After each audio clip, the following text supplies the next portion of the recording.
제가 연세대학교 총회에서 2,700명이 윤석열 대통령 퇴진 이 안건을 의결하는 자리에서 혼자 반대 의견을 내었습니다. 그때 제 주변에 있었던 저희 동역자 한 명이 예영아 지금 가서 한마디라도 해야 돼. 지금 가서 한마디라도 해야 우리가 바꿀 수 있어 라고 말했습니다. 솔직히 무서웠습니다. 2,700명 만약 탄핵 찬성 집회에 가서 여러분들 당당하게 내가 탄핵 반대한다라고 외칠 수 있으십니까? 굉장히 압박감이 있었습니다. 하지만 저에게 가서 한마디라도 해야 돼 라고 말하는 그 동역자의 말에 하나님이 나에게 하시는 말처럼 순종하여 나아갔을 때 제가 던진 그 말 한마디로 어제 연세대학교에서 우리나라 최초 대학교로 윤석열 대통령 탄핵 반대 시국선언이 이루어졌습니다. 이 물건이 계속 이어질 것을 믿음으로 선포합니다. 대학생들에게 도망합니다. 작은 물맷돌 나의 말 한마디 나의 용기 한 번으로 이 나라를 바뀔 수 있습니다. 청년들이여 일어날지어다. 대학생들이여 일어날지어다. 감사합니다. 이분 때문에 대한민국이 깨어나고 있습니다. 하나님이 이때를 위해서 이분을 대한민국에 보내셨습니다. 전환길 전환길 전환길. I am 크리스찬 전환길입니다. 저는 제가 믿는 하나님의 말씀이 담긴 이 성경책 속에 말씀은 언제나 순종하며 오늘은 성경책 속에 책 위에다가 손을 얹고 기도하는 마음으로 정직하게 제 생각과 의견을 말씀드리도록 하겠습니다. 저는 하나님을 사랑합니다. 그리고 대한민국을 사랑합니다. 이렇게 기독교든 가톨릭이든 불교든 신앙의 자유가 있고 집회의 자유가 있고 교회의 자유가 있는 이런 대한민국이 자유로운 대한민국이 너무 좋습니다. 여러분들께서도 지금 이렇게 태극기와 우리의 우방 우리나라에 반드시 있어야 될 자유 우방 동맹국 미국의 성조기를 들고 함께 만세 부르고 마음껏 자유함을 누릴 수 있는 이 자유 대한민국이 너무 좋지 않습니까? 돈 잘 벌고 인기 있던 학생들에게 사랑받는 강사가 지금 욕먹어가면서 또 이렇게 아스팔트 위에 저도 같이 나오게 된 것은 지난 12월 3일 비상계엄이 계기가 되었습니다. 그 뒤로 탄핵 정국 속에서 한 60여일간 진행되면서 이게 뭐지? 처음에는 비상계엄에 대해서 사실은 조금 이해가 되지 않았습니다만은 시일이 지나면서 많은 것을 저도 계몽이 되었습니다. 국민 여러분들 덕분에 제가 계몽이 돼가지고 왜 윤석열 대통령께서 비상계엄을 선포할 수밖에 없었는지, 그리고 그 뒤로 대통령 탄핵시키고 국무총리 탄핵시키고 대행의 대행마저도 지금 탄핵시키려고 하고 있고 국방부 장관 없고 또 치안 행정 담당하는 행안부 장관도 없고 또 서울중앙지검장도 없고 또 많은 우리 국군 수뇌부들도 지금 갇혀있는 상태입니다. 그래서 대한민국은 지금 어느 때보다도 위기 중에 위기입니다. 이런 속에서 우리 대통령을 탄핵시키고 또 나라와 국가는 안중에 없고 국민들도 안중에 없고 오직 이재명 대통령 만들기 그리고 공정과 상식이 깨어진 이 속에서 법치가 깨어지고 무너져가는 대한민국 속에서 저 민주당 이 사람들은 국가와 국민은 안중에도 없고 오직 권력 욕심밖에 없다는 것을 알게 되었습니다.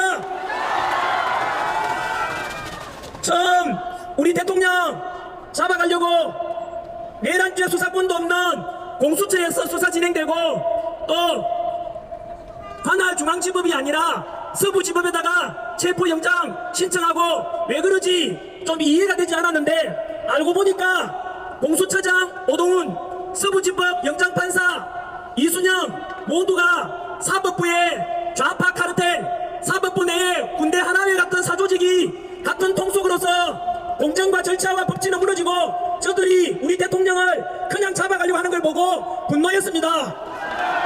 그리고 제가 사실은 윤석열 대통령에 대해서 그전에는 그렇게 좋아하지 않았었습니다. 그런데 제가 윤석열 대통령은 지금은 어느 누구보다도 대한민국 이보다 더 훌륭한 지도자는 없다. 저는 윤석열 대통령이 너무 좋습니다. 현재 무너지는 이 대한민국을 살려낼 사람은 오직 윤석열 대통령뿐이다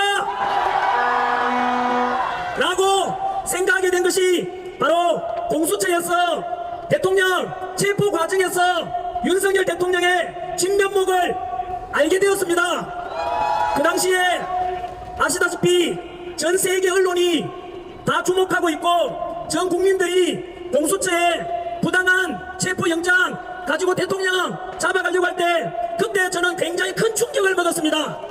당시에 윤석열 대통령에 대해서 말도 안 되는 아직 재판도 이루어지지 않았음에도 불구하고 무죄 추정이라는 초등학생도 알고 있는 원칙을 깨버리고 무조건 내란 수계다 이래서 선동해가지고 바로 막무가내식으로 대통령을 잡아가려고 하는 그때 그들의 검은 속내를 다 알게 되었습니다. 당시에 다들 기억하시겠지만 그래도 우리 대한민국의 원수이자 한 나라의 대표인 우리 국민이 뽑은 대통령을 체포해 가는데 우리 실제로 서면 조사하는 방법도 있고 방문 조사하는 방법도 있지 않습니까? 그런데 다들 지켜보셨겠지만은 그냥 대통령이고 뭐고 무조건 끌어가려고 보여주기식으로 망신주기식으로 그때 대통령 잡아가려고 할 때 야당 민주당과 윤석열 대통령이 정말로 누가 우리 국가와 국민을 생각하는지 진실을 알게 된 것이죠. 당시에 다 알다시피 한남동의 대통령 관저 밖에서는 탄핵을 찬성하는 국민들과 반대하는 국민들이 대치하고 있었고 또 관저 밖에서는 3,000명 가까이 되는 경찰들이 관저를 에워쌌고 또 그 안에는 경호처 우리 담당하는 분들이 대치하고 있는 상황에서 민주당에서는 당시에 총 맞더라도 대통령을 끌어내라고 했습니다. 저는 너무 충격이었습니다. 왜냐하면은 제가 공무원 강의하다 보니까 경찰들 중에서는 여기도 마찬가지지만 우리 집회를 지켜주고 이렇게 보호해주는 경찰들 중에서는 제 제자가 굉장히 많습니다. 그런데 어떻게 여러분 저는 그거 생각하면 너무나 분노가 치밀합니다. 어떻게 총 맞더라도 끌어내라고 할 수 있습니까? 그게 과연 할 짓이고 할 말입니까 여러분? 거기서 만약에 총 맞아가면서 누구든지가 다치면 어떡합니까? 그런데도 그런 놈들은 어떻게 그런 말을 저는 인간적으로 이해가 되지 않았습니다. 그때 윤석열 대통령은 어떻게 말씀하신지 아시지 않습니까? 탄핵을 찬성하든 반대하든 모두 우리 국민 아닌가? 경찰도 우리 국민이고 경호처도 우리 국민인데 한 사람도 다치게 할 수는 없다. 차라리 내가 끌려가겠다 라고 하셨습니다. 저는 그때 윤석열 대통령의 진심을 알게 되었습니다. 보통 평상시에는 사람 성격도 알 수 없고 어떤 사람인지 잘 모르지만 일이 생겨보면 그 사람을 알게 되듯이 역사 속에서도 난세가 되거나 어려운 일이 발생해보면 누가 나라의 충신이고 간신인지 드러나지 않습니까? 그때 그 일이 당했을 때 민주당의 대통령의 국민을 어떻게 생각하는지 극명하게 드러났다는 뜻입니다. 그때 윤석열 대통령께서는 당신께서는 잡혀가더라도 국민을 다치게 할 수는 없다 라고 할 때 저는 그때 진심으로 아 이렇게 국민 한 사람 한 사람의 생명과 안전을 소중하게 생각하는 대통령이라면 이번에는 우리 국민이 나서서 저도 나서서 우리 윤석열 대통령을 살려내자 라고 결심하게 된 것입니다. 그래서 이분이 진정으로 우리 대한민국의 지도자고 어떤 어려움이 있더라도 이 대통령 우리가 살려내야 됩니다. 하지만 그렇게 생각을 했었지만 여전히 저는 그냥 유튜브 영상으로만 올릴 뿐이지 이렇게 아스팔트 위로 집회에 나오지는 않았었습니다. 제가 나오게 된 것은 좀 부끄럽지만은 제가 직접 당하고 난 뒤에 이제 본질을 깨달아가지고 나오게 됐습니다. 뉴스에 보셔서 알겠지만 민주당이 탄핵 과정에서 공수처의 공정과 상식 무시한 체포, 서부지법의 부당한 체포, 그리고 영장 발부 이런 걸 보면서 국민들이 알았지 않습니까? 그리고 대통령 우리가 비상계엄 하기 전에는 그냥 멀리들 이야기라 생각하고 먹고 살기 바빠서 지나갔었는데 비상계엄 선포하고 난 뒤에 알고 보니까 민주당에서는 그동안 29번의 탄핵 그리고 그 탄핵도 알고 보면은 경악을 금치 못할 탄핵이었습니다. 감사원장을 탄핵시켰지 않습니까? 여러분 감사원장이 무슨 일 합니까? 부정과 비리를 감사하고 감찰하는 것이 감사원인데 그 감사원장을 탄핵했다는 것은 민주당이 비리의 집단이라는 것을 스스로 자백하는 것입니다. 또한 중앙지검장과 검사들을 탄핵했습니다. 여러분, 검사가 무슨 일 하는지 다 아시지 않습니까? 범죄자를 잡는 그 수사하고 구속시키고 하는 게 범죄 잡는 게 우리 검사인데 그 검사를 탄핵했다는 말은 민주당이 바로 범죄자라는 것을 자백하는 것입니다. 이렇게 29번의 탄핵 이 말은 행정부를 마비시키고 국가 시스템을 모두 무너뜨리는 것입니다. 뿐만 아니라 예산안 일방적인 삭감도 다 아시지 않습니까? 바로 대통령 특활비도 80몇 억 되는데 그걸 빵원 만들고 또 검찰 범죄를 잡는 검찰 특활비도 500억 원 넘는 것을 빵원 만들고 여기에 옆에 계시는 경찰분들 여러분들 좀 처우 개선하고 수고한다고 예산 배정했는 것도 빵원 만들고 또 제가 군부대 강연도 많이 가는데 요즘 군부대 바로 간부들 부사관이나 장교분들 사기가 너무 많이 떨어져 있습니다. 병장 월급은 200만 원 주는데 평생 헌신하겠다고 국가와 국민을 위해서 그 군인이 되어서 안보를 지키겠다고 하는 그 위대하고 훌륭하고 감사한 군인들의 그 초급 장교들 처우 개선하려고 만들어 놓은 100억이 넘는 그 예산안도 삭감해 버렸습니다. 여러분, 우리 군인과 경찰과 검사들 전부 다 국가를 위해서 너무나 자부심 가지고 봉사하고 하는데 일반 사기업보다 급여가 낮습니다. 그럼에도 불구하고 국가를 위해서 시민을 위해서 봉사하겠다는 분들에게 이렇게 예산 삭감하는 걸 보고 저는 이건 아니다. 특히 또 대통령 특활비를 영원 만들었다는 것은 집에다가 돈 하나도 안 벌어다 주면서 알아서 집을 살림살이를 하는데 아니 돈도 안 주고 어떻게 살림살아? 그러니까 살기 싫으면 집 나가라 라는 놈하고 똑같지 않습니까? 이것은 그래놓고 국회의원 월급이나 올립니다. 여러분, 이 속에서 전환길이가 대통령이어도 이거는 도저히 안 된다. 행정부를 마비시키고 법도 한번 만들어 보려니까 야당에서 무조건 반대 해버렸지 않습니까? 여기서 대통령이 할 수 있는 게 뭐겠습니까?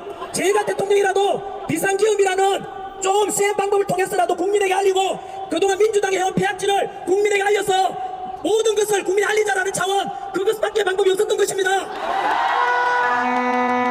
그래서 이런 것을 보면서 국민들도 결국 민주당에 대해서 등을 돌리게 되었고 이것을 모든 국민들이 알게 되면서 대통령 비상기업 때 지지율이 10%였는데 지금은 50% 넘었지 않습니까? 이유가 무엇이겠습니까? 이것은 국민들이 지금 윤석열 대통령이 잘했어가 아니라 가만히 갇혀있는데도 50%가 지지된다는 것은 더 이상 민주당의 공정과 상식과 법치를 다 무너뜨리고 나라를 망하게 할지도 모른다는 위기감 아니겠습니까?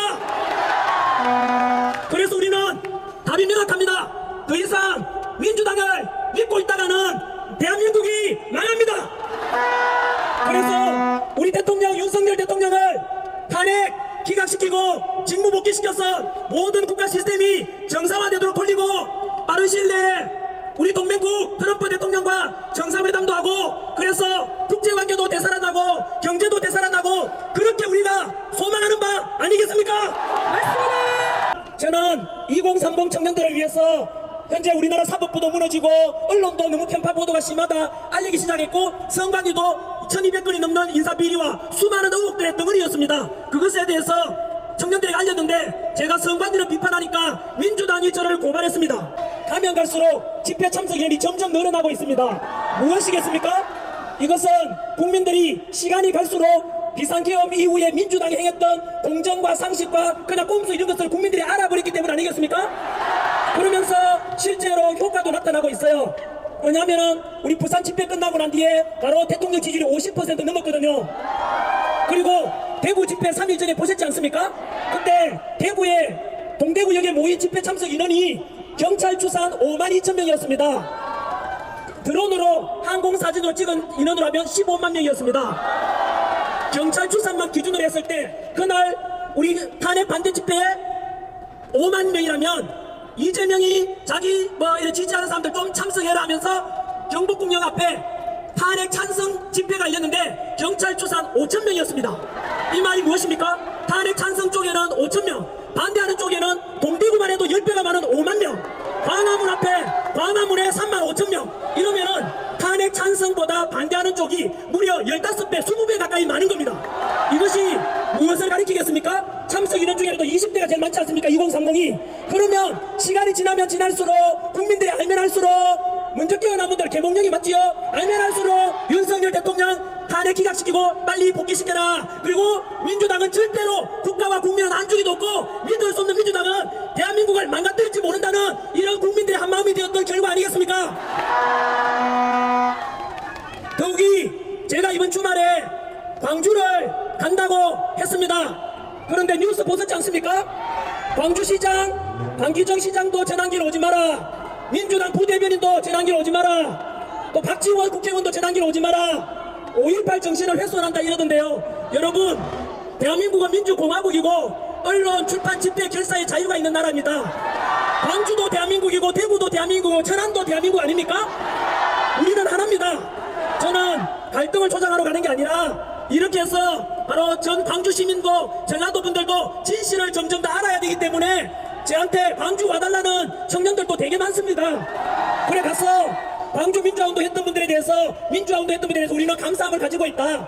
그분들의 희생을 잊지 않겠다. 그리고 이제는 동서통합에서 노무현 대통령이 강조한 겁니다. 동서통합에서 전라도도 경상도도 하나가 되고 나아가서 남북평화통일 이루어가지고 남북도 통합이 되고 이런 대한민국을 우리가 21세기 살아갈 2030 세대들에게 통합되고 더 강한 대한민국을 물려줘야 되지 않겠습니까? 이런 이야기를 하러 가는데 그런 사람들이 오라 가라 이런 말 하는 것은 국민들이 아마 판단하시겠지만 저도 세금을 내고 그 세금 낸 돈으로 광주시장 월급도 주고 할 건데 광주 시민의 뜻을 따라야 되지 않겠습니까? 저는 그래서 그런 뜻에서 광주도 가고 합니다. 여러분, 지금까지 진행되어온 바 제가 이렇게 집회 참여하게 된 것이고 얼마 전에는 또 전환길이가 내란을 선동한다고 또 고발을 또 당했습니다. 더불어민주당이 아니라 이름을 바꿔야 됩니다. 더불어 고발당입니다. 더불어 협박당입니다. 더불어 독재당입니다. 우리 80년대, 70년대, 90년대 민주화운동 했던 분들 응답하십시오. 독재에 맞서서 우리가 민주화운동 했었던 결과물이 지금 더불어 독재당, 더불어 고발당이 하는 것이 진정으로 민주화 맞습니까? 이번 주말 광주, 다음 주말 대전, 다음 주 마지막 3일절 날 서울, 광화문에 가신 분들은 광화문 가시고 타 지역에 가신 분들은 각자 가도 좋습니다. 전환길이 가는 곳은 이번 주말에 광주, 그리고 대전, 서울 이렇게 갈 때 모든 국민들께서는 우리가 주인이라면 반드시 직접 전국 방방곡곡에서 모여서 우리가 여전히 이렇게 많은 국민들이 대통령 탄핵을 반대한다, 진보 복귀를 원한다, 자유 대한민국을 살려내고자 한다는 것을 직접 보여줘야만 합니다. 정치에 무관심한 가장 큰 대가는 가장 저질스러운 사람들에게 지배를 당한다고 플라톤이 이야기했습니다. 이번 비상계엄과 탄핵 과정에서 모든 국민들이 깨달았겠지만 정치가 경제까지도 너무나 영향을 많이 미친다는 걸 알았지 않습니까? 앞으로는 무관심하지 마시고 국회 입법이라든가 헌법재판소라든가 선관위라든가 전부 다 감시를 해야만이 그들이 국민을 무시하지 못하고 국민을 두려워하고 그것이 바로 우리 국민의 주권을 찾는 거고 행사하는 것입니다, 여러분. 그래서 특히 2030 분들께서 더욱더 정치에 많이 관심 가져주시고, 그래서 21세기 우리는 첨단 디지털 시대에 맞는 기존의 좌파 우파 이런 걸 전부 넘어서 법치와 공정과 상식이 넘치는 이런 대한민국을 같이 한번 만들어 가보도록 합시다, 여러분. 한 번 더 감사드리고 귀한 시간 쪼개가지고 이 자리에 오신 여러분들께서 또 동영상으로 보시는 분들께서 대한민국을 사랑하시는 진정한 애국자임을 말씀드리고 싶고, 저는 강단에 서서 이렇게 말씀드립니다만은 얼굴 한번 안 나오고 오직 국가 사랑하고 대한민국 사랑하는 마음에서 이 자리에 오신 모든 분들이 진정한 주인공이고 주인이고 전환기는 모습에 불과합니다. 여러분들께 진심으로 감사하는 뜻을 전합니다. 고맙습니다.